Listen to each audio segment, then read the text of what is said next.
What would you do if a rugged mountain man shocked an entire frontier town with just one sentence? In the harsh American West of 1874, a widow struggling to raise 7 children faced a future filled with uncertainty.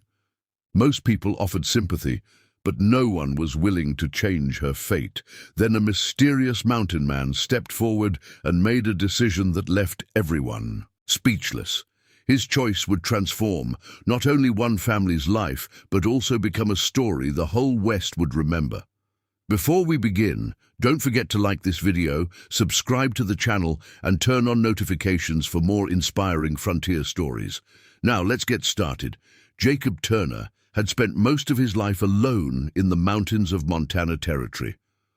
By the winter of 1874, he was known across the frontier as a skilled trapper who preferred the company of horses and pine forests over crowded towns.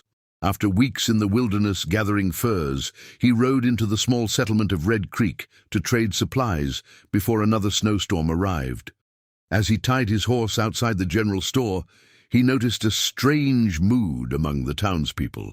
Groups of men stood talking quietly, shaking their heads as if discussing a tragedy they could not prevent. Inside the store, Jacob learned the reason.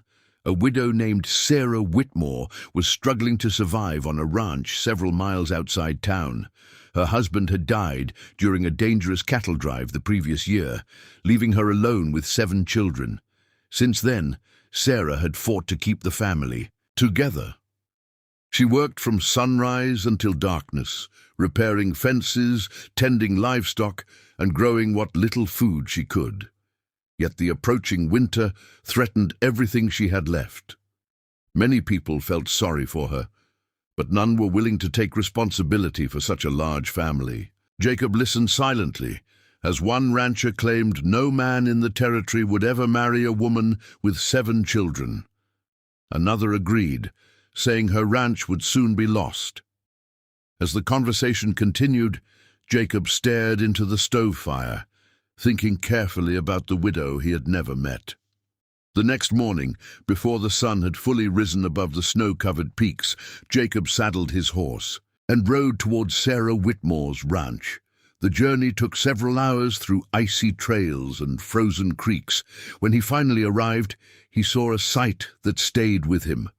Despite the bitter cold, Sarah's children were working hard.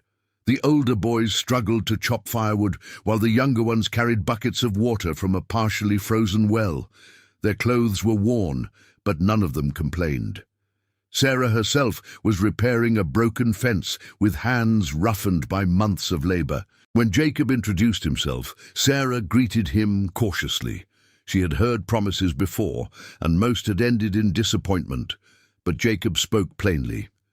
He told her he admired her determination and offered to help not out of pity, but because he believed a family should not have to fight alone.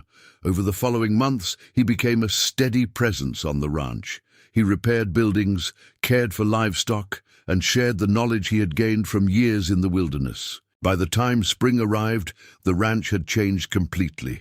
The cattle were healthy, the fields were ready for planting, and laughter once again filled the homestead. The people of Red Creek, who had doubted Jacob's decision, now spoke of it with respect. His choice had not only saved a ranch, it had given 8 people a future.